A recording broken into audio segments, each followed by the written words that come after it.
book. Okay. All right. That's what a narrative is, and that's what a narrator is. So it's not used in the concept of legal work. All right. This is not a narrative. This is what the police wrote down. Okay. So stop using these words you don't really understand, Byron, because you're clouding up your message. I get what you're saying. The guy snitched. You got proof that he snitched. Okay. And all this other shit that you're throwing in, it doesn't make any sense. You could have ended the video 10 minutes ago. Okay. We get it. He snitched. You posted the paperwork. You put the FOIA in for him, which is awesome. But you got to keep it more to the point, man, or at least repeat what you just said. Don't try to say it differently you're using words you don't understand. This is all for entertainment purposes only. We don't agree with anything Miss Lame is saying. On this, by your same logic, we need to see your paperwork. We don't agree with and we need to see your dad's paperwork. Because now I'm hearing that you did some time in Illinois. Only. So why on your profile where you're saying who you are, figure, right? 40,000 or whatever subscribers. So why don't you say where you're really from? All it says is St. Louis. Now I knew you might be trying to play that card, right? Because there's an East St. Louis and a St. Louis. So which one is it? And where are you from? Because in Illinois, you got to pay to get the fucking the records check. I'm not paying to get your fucking records. Put your own records up because you jumped into this space, Byron. You're in this space. He don't want to pay to get nothing. You're putting people's paperwork out all the time. So put your own fucking paperwork out or shut the fuck up. He's lazy and he's broke. That's how this works. Okay. When you walk into a unit and you have to show your paperwork to somebody, the person you're showing your paperwork to is not some gump with a sex case. We're not on a unit. All right? We're in fucking YouTube, the person that's looking at your paperwork is somebody that is a thoroughbred that knows how to look at it and most likely is sent there from the dude that's calling his shots probably isn't going to come over and check your paperwork because he doesn't want the cops to be on his ass the next day and pulling him in the interview room. Oh, why are you checking people's paperwork? So they send somebody else to do it. Me, I didn't give a fuck. I'll just show up at your door. I don't, but whatever. So that's how it works. So you have to prove that you have some knowledge in this shit if you're going to be dissertaining these people, And I noticed you totally just pick and choose. Like, I hope you've done videos on Boosie being a rat. Like, I don't know. I got to look through your shit, but I hope you're not just out here picking and choosing, But anyways, let's continue. You got to watch how you're using your words, man. A narrative. Fucking get their documents. That's what this is for. That's the whole reason this is formed. This law wasn't formed so Byron Blake can look up Seti Nash or Flames Trotter can look up Byron Blake. That's not what it's for. The Freedom of Information Act is so we know what the people in power are doing. Fucking chump. All right, let's continue. So anyways, they're not changing the narrative and retyping paperwork before they send it to you, Byron. You're full of shit. That paperwork fake. Look at that. That's fake paperwork. They put a typo in it, and paperwork has typos all the time. Police officers are humans too. But he played on that. But if you look at this one, it gives you a little more detail. It says a vehicle collision occurred because suspect shot at the driver. That typo doesn't. Okay, hold on. So no, that's not how it works again, Byron. Because Seti's right. If you have two pieces, if you have two people right now, send a piece of paper out and say we both want to do a FOIA and we both want the information. You know what I mean? Both of them should be the exact same. They're downloading from the same database.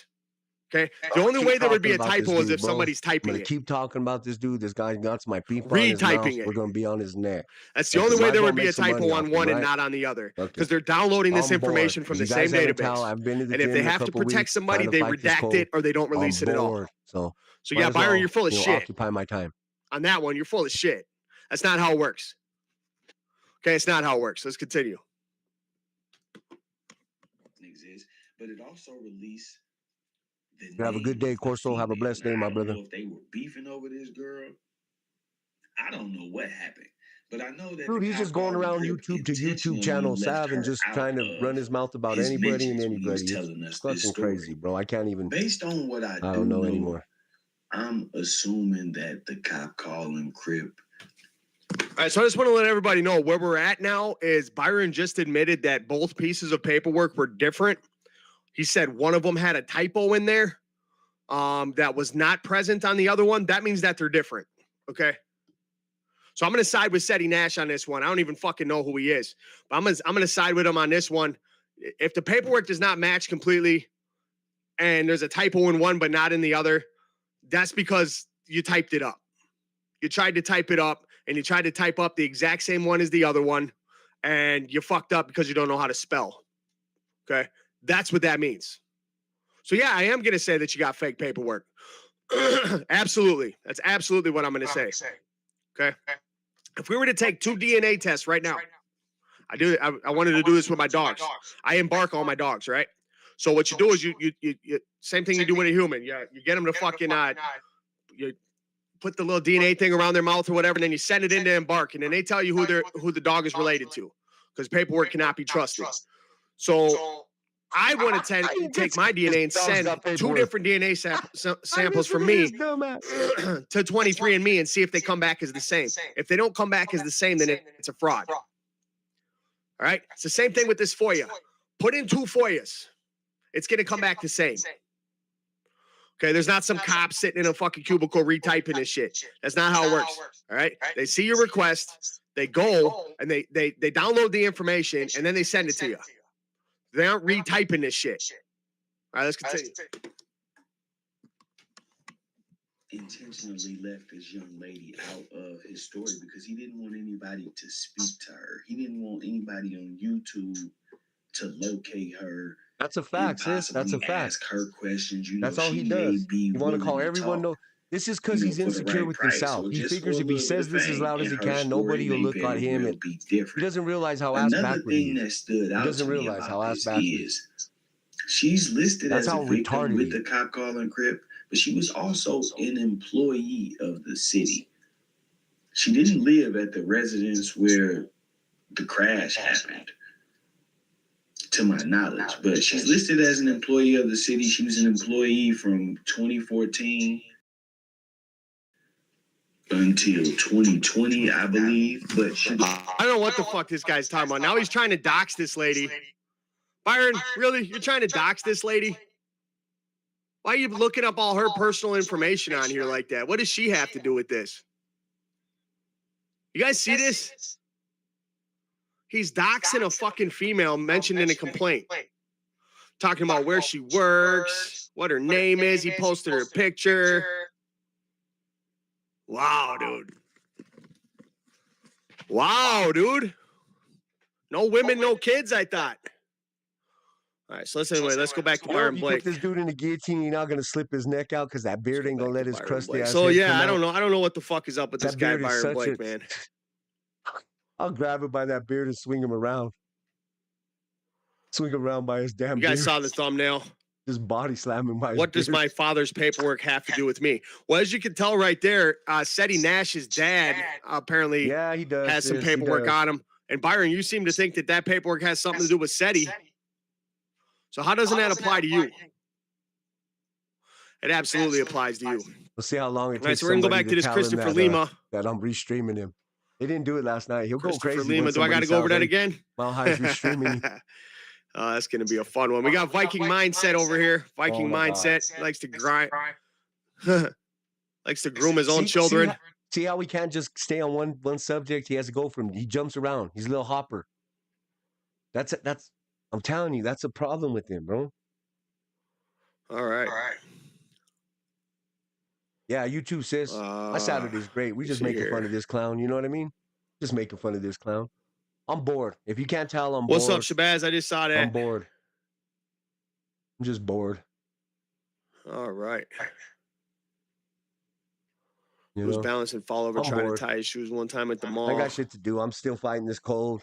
Yeah, I don't know, man. Not gonna lie. At least I'm honest, man. I'm bored. I don't know what's up with that. I don't know what's up with that. Midget. Let's keep on. Let's keep on keeping on. Let's check out Byron Blake here. Now he's gonna go to Byron Blake. Byron Blake.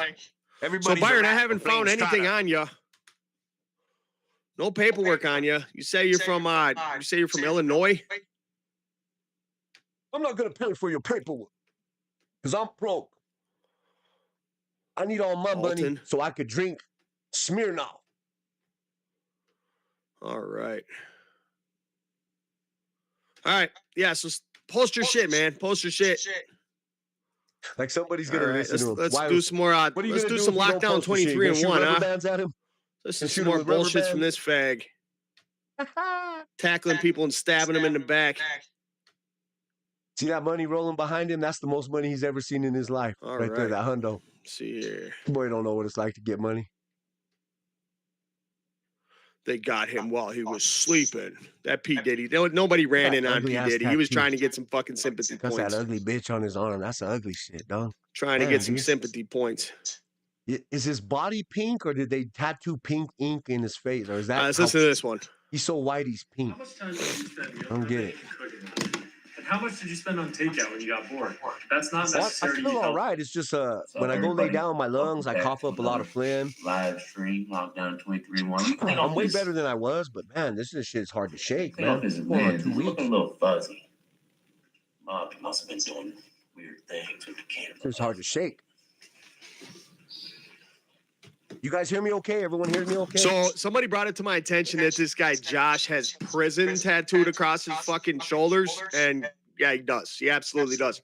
Why do you have the words prison tattooed on your shoulders?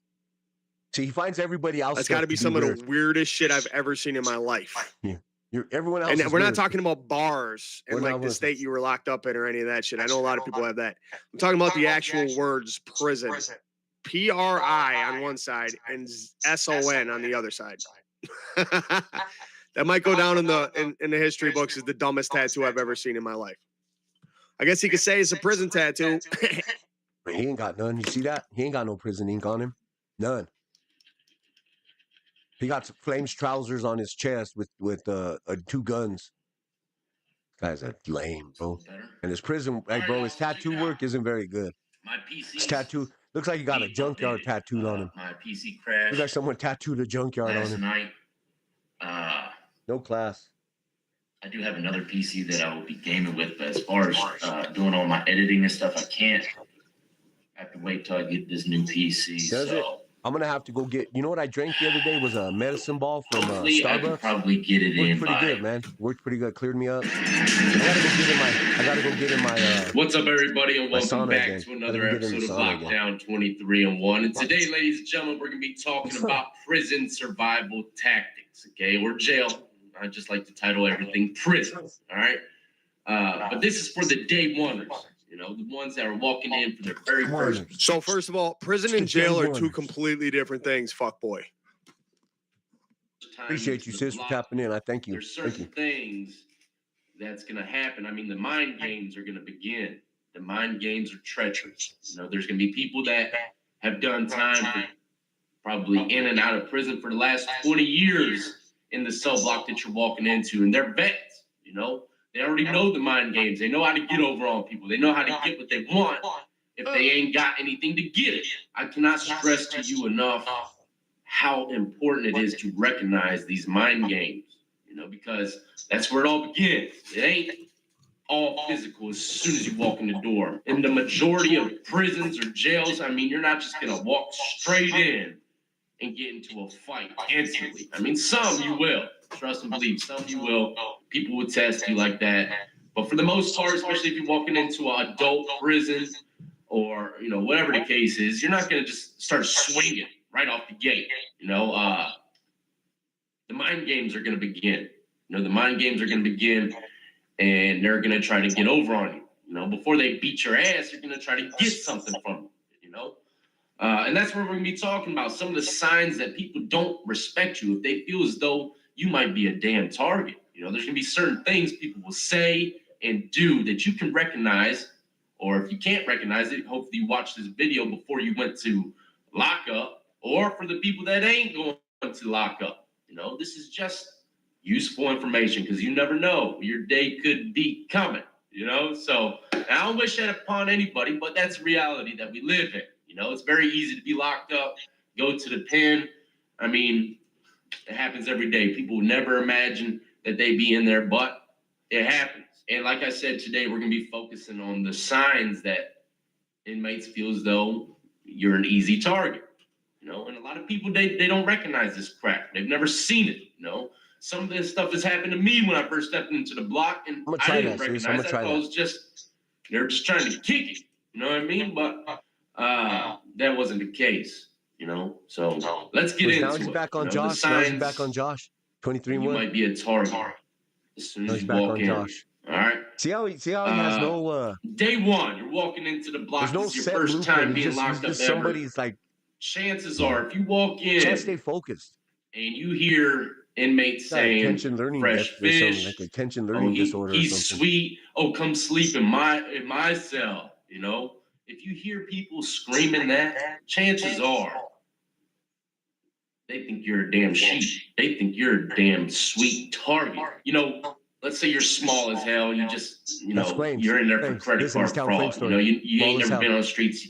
Your hair's nicely done. You got a little Justin Bieber haircut. Your nails are perfectly trimmed. You don't look like you've been through the rough, through the trenches, not one bit. And your voice doesn't even come off like that. You know, you don't even speak like you're from the streets or anything of that nature. I just did that but last first night. and foremost is the look.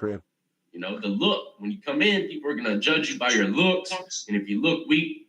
Can my dad go from XL to M with walking by Halloween? Regular walking? No, I'm sorry. That's impossible. So what should he do? How old is your father? He is 56. Oh, perfect. By the end of October, you won't even recognize him. But what if he hasn't worked out in years? That's even better. Tai Chi was built for... They're going to be screaming crazy obscenities towards you, you know? At least in the places I've been. You know, they're going to say, like I said, fresh fish, come sleep in my cell, cupcake. If you hear that shit, that's the first red flag that these dudes feel as though. That's what Flames was, a cupcake. That nature. But first and foremost is the look. Flames. You know, the look. When you come in, people are going to judge you by your looks. And if you look weak, they're going to be screaming crazy obscenities towards you, you know? At least in the places I've been. You know, they're going to say, like I said, fresh fish, come sleep in my cell, cupcake. If you hear that shit, that's the first red flag that these dudes feel as though you're an easy target. You know, if a big dude comes in, you know, big dude, he you know, he's buffed out, whatever, and he comes into the block with a somewhat, you know, intimidating facial expressions or whatever the case is, and walks with his chest out, and he's walking, you know, with confidence, with his bag. No one's gonna say none of that shit to him. No one's gonna call him sweet lips. No one's gonna call him cupcake, pudding pot, come on down to my cell. No one's gonna say that shit because they respect them straight off of looks. That's crazy, isn't it? Never judge a book by its cover, and a lot of inmates will tell you that. A lot of convicts will tell you that, but it's not the case. When you first walk in the block, they're gonna judge you from head to toe. And that's where it all begins. You know, so the first red flag that people are looking at you as a target is what I just said. They're catcalling you as soon as you get into the freaking block. Number 2 red flag is, let's say, you know, usually when you walk into the block, some people might let you get your stuff together and then you're kind of just wandering around aimlessly, you know? Now, if 1 or 2 people come up to you, usually it's one. Anytime I came into the block, it was typically like one dude. He would come in, do his little. He doesn't know how to do anything on reconnaissance. YouTube, I guess you could say mission to find out where I'm from, who I am, you know what it is. You know. Now, if a group of guys come up to you, he operates this all on his phone. Of guys come up to you as soon as you walk in, and they're just playing games. You know, they might pop their arm right. Man, dude, evolve some way. I don't know. Try to evolve. They don't respect you. What's wrong with you? Anyone who respects you, they ain't gonna roll up on you in a group. They're not gonna be playing these fucking shenanigans with you. He's too easy to make fun of. I gotta get used to cursing, man. But yeah. They come on, gather up around you. They're playing around, they're cracking jokes or laughing. Y'all guys have a good day, man. I'm wishing you all blessings. I don't know what the fuck this guy's talking about. I don't know what this guy's talking about at all. Because with the way that it works with the white guys, all right? Look at his eyes. White guys are always cracking gay jokes. Look at his eyes. All right, let's just keep it real. The white guys are always cracking gay jokes. Putting their arms around each other, all right? And it's how white guys fucking joke around in prison and fuck around in prison. I don't tell gay jokes and I don't participate in that shit. But it is a white guy thing in prison. Okay, it just is. So if you come into prison and somebody says, "Hey, what's up, bro?"